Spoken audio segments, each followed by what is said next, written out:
What's up? Have you ever been in a situation where you were helping someone and it feels like the more you help them, the more you hurt yourself? Have you ever been in a situation where you felt that if you help this person, that they will be able to get their life on track and be able to get to the next level of their life, but it took so much energy out of you?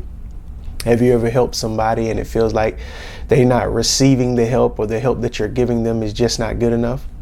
In this video, I want to talk to you about 5 people you can't help. So stay tuned.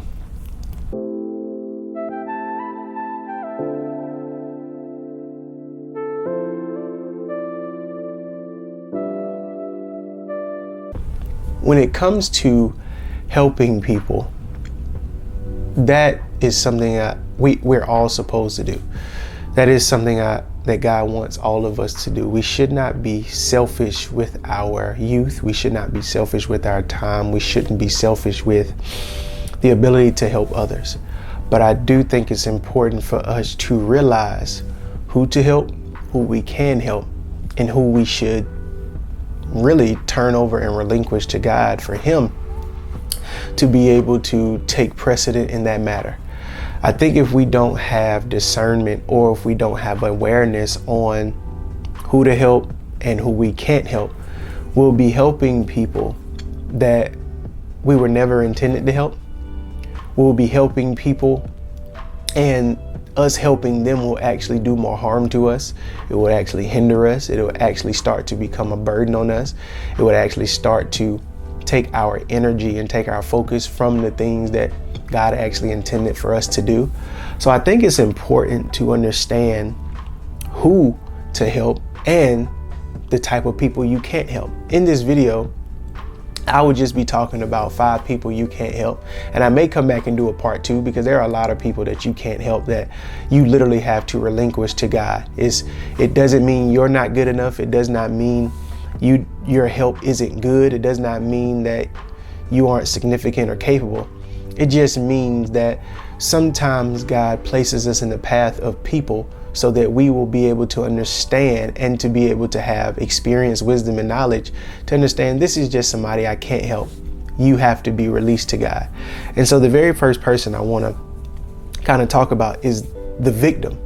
This is the person who turns everything into an attack on them, the one who thinks everything is against them, the one who thinks everybody is against them. And I think it's important to know the difference between having a victim mindset versus having a victim personality and just having victim characteristics. And so when it comes to a victim mindset, the victim mindset is you just grew up, or you just have a perception that you're down and everything is against you. That can be taught. You can teach a different mindset to someone who's willing to and who is aware to understand that they have a victim mindset. But when you just have victim characteristic traits and you have a victim personality, I think it's important to understand that helping someone who has this type of characteristic traits or this type of personality will be hard to do, because they will see your help as an attack on them. They will see you giving them advice as an attack on them. They will see you trying to speak life into them as they're not good enough, as the complete opposite. And I think when you decide to help someone like that, it actually does more harm to the person that's helping than it does good, because you will start to take it, even if you're not meaning to do it, subconsciously you will start to take it as what you're doing is ineffective. And I think it's important to know and to be aware that some things are not for us to do. Some people are not for us to help. God didn't call us to help everybody. So I think it's important to know the difference. Galatians 6:5 says, let each person carry their own weight. And so you have to have discernment. You have to identify, you have to be aware, is this person someone that I can help without causing severe harm to my purpose and my focus? The next type of person is the know-it-all. This is the person who you can't advise, you can't tell anything to, because they will They know the answers to everything. They've seen it all, they've experienced it all, and they've done it all. This is the person that when you try to give them advice, they already have the answer to the advice you're about to give them. This is the person when you're trying to give them wisdom about a particular experience, they already have the wisdom for it. This is a person to where when you try to get them to understand a particular situation, they already have the understanding for it. And it is different when they have actually experienced it and they have the resume to back it up. But it's a completely different thing when they don't have any receipts and they don't have the resume. They don't have any facts to back up anything that they supposedly know. And I think that is something to identify and to be aware of, because there is two parts to this. You have people who have had a lot of experience and who have had a lot of encounters and done a lot of things. But those people, when it comes to something that they do not know, they are humble enough to say, oh, I don't know this, or they're humble enough to be aware and open themselves up to take advice. With the know-it-alls and that they have this, they're gonna, without the humbleness and without the humility, they're gonna think they know everything regardless of what the situation is. So I think that is very important to know the difference. The third type of person you can't help is the always rights. They want to always be right, or they make sure they put themselves in a situation to constantly be right, to come out on top. I think it's important to know that the always rights are people who are going to set themselves up to be in a higher position, to be over top, to make sure that they're never in a place where they're fighting from behind, they're fighting from underneath, because they don't want to feel inferior. They don't want to feel as less than. They don't want to be seen as incapable or incompetent or insignificant. They don't want to be seen in a way that makes them feel as if they're not good enough. So it's important to understand the difference, because you have people who are right about particular situations, and the reason that they're right is because their experiences. But then you have people who are right about things that they haven't experienced. They have to be right about things that they haven't experienced. They have to be right about things that they know nothing about. They have to be right about things that they haven't seen. And I think it is important to know the difference in those things, because then you will be wasting time trying to help someone regardless, and speak to someone and give advice to somebody who's always right, who's never wrong, who's positioning themselves to never be offended or offensive, who's positioning themselves to never be looked at as they're bad, not necessarily bad, to never be looked at as they don't need help or as if they're better than everyone else. I think it's important to know that. The fourth person you can't help is the stubborn person. And this one is really good, because all of us are stubborn in some shape, form, or fashion. And that's something that it is good to be able to have discernment with, because if you don't know the difference when it comes to stubborn for a particular purpose versus stubborn because you just don't want to let go of your personal perception, I think it's good to have a balance.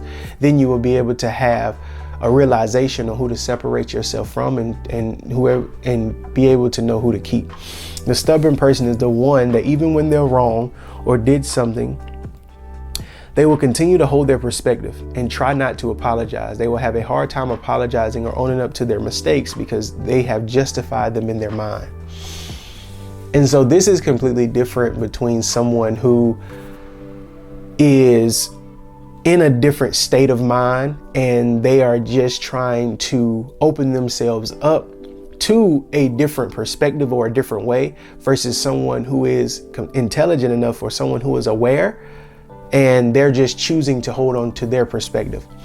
Dealing with someone that's stubborn can be very tricky, because if you don't know the reason that they're being stubborn, you will equate their stubbornness in a particular situation to every situation. Someone who is stubborn about their principles, precepts, and commands and their standards and preferences about God is not someone that you should equate to being stubborn in every situation.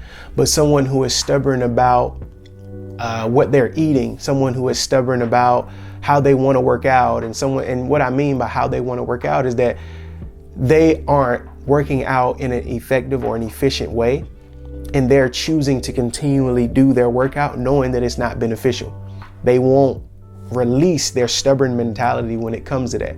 So they're willing to do something that's ineffective, something that's suboptimal, because they're not willing to let go of that personality or that mindset to obtain something better. So I think it's important to know the difference between the two, because you will start to equate people who are stubborn about certain standards and preferences when it comes to something that is purpose, something that is a gift, something that is planned, something that is a dream, something that is a vision. You will equate someone that is stubborn for those reasons as someone who is stubborn for reasons that should be adjusted, should be changed when it comes to growth, personal development, and adjustments in life, elevation. So that's something that, to being able to have a balance and knowing the difference, I think that is very important. And the last but not least is the oblivious. The one who doesn't even know what they've done. They are strong about their opinion to the point where they don't even see they're wrong, or they are affecting someone else. So the last person I think is the most dangerous person, because they don't know, and they will continue to fight you about something that they don't know, and they're fighting you about it. And in return, because you may love them, you may care about them, you may want them to experience different or better, you're in a place to where you're trying to convince them what they're going through, what they're doing, the things that they're saying isn't necessarily the best path for them. But because they aren't aware of it, due to maybe that's what they've been taught, due to maybe they've learned it from a trusted source that wasn't a reliable source, but it was a trusted source. Maybe they learned it from their parents, whatever it is, they are oblivious to whatever it is. And so most of the time when you're oblivious and when you're doing things subconsciously, you're on autopilot without being aware that it's actually hindering you, that it's actually affecting you, that it might actually be affecting others, that it might actually be causing damage to yourself as well as your loved ones. It might be causing damage to your relationship, your business partners, your mental health, your spiritual health. And so the oblivious person, I feel that they are, or I think they are the most dangerous, because the person that's trying to help someone who's oblivious is giving their best, and they're giving out their best information, they're giving their best advice, but this person isn't open enough to receiving it, isn't aware enough to identify it, and doesn't have enough accountability to be able to have introspection and to be able to see that, one, they're not open enough to receiving whatever it is, to be able to receive correction in the area that they need correction in. And so what happens is that if you're a person that's helping someone who's oblivious, you need to understand that unless, and this goes for all five of them, unless they want to, or unless they have an encounter with God, most of the time, these five people will not change. And there are a lot more people that you can't help, but I just chose these five just to start out. Like I said, I may do a part two, but also understanding that there are some people that God did not call us to help, not because they can't be helped, but because he's trying to show us that he's the only one that can help them. But because of our hearts and our minds, and because we tell ourselves that, oh, I'm helping them because I wanted to display God's glory, we have to understand that God does not need our help defending who he is. God does not need our help to show him that we are willing to display his love, his grace, and his mercy. He will give us enough things to do for us to be focused on our purpose, that he will be able to see our hearts. This is why in 1 Corinthians 4:5, it says God judges and examines the motives of our hearts. God already knows what's in our hearts. We don't have to do extra for God to see what's in our hearts. All we have to do is to make sure that when we're going through our journey, when we're going through trials and tribulations, when we're going through the purpose and the path that he has for us, that we continue to display what he already knows is in us. So we don't have to help people he never intended for us to help. Does not mean you be selfish. It does not mean you don't go and you still help if you have the time, the energy, and the effort. It just means you need to be more discerning on who to help. You need to be more diligent on who you pick to help you. You need to be more aware on the type of people you help, because the type of people you help can either do more harm to you, they can hinder you, they can block you, they can blind you, they can make sure that you don't have the amount of energy and effort you need to make sure you take care of what God has called you for. And so I hope this video helps you. If it does, leave a comment. Let me know which one of these people you have experienced in your life, or if you have enough self-awareness, which one of these people are you? I think it's important. One of the things that I can say for myself is I'm the stubborn, but I'm not stubborn to the point where I'm not open to receiving a new mindset or perspective. I'm stubborn, or I have a stubborn mentality at times when it comes to me budging on my purpose, my principles, my precepts, and my standards of God, what I know He has given me internally. And so I can say that I'm not stubborn. I can at times have a stubborn mentality. I can definitely say that. And so if you have enough self-awareness, comment down below which one of these 5 do you think you have, or which one of these 5 have you encountered? So I hope this helps you, and I'll see you guys next time. Peace.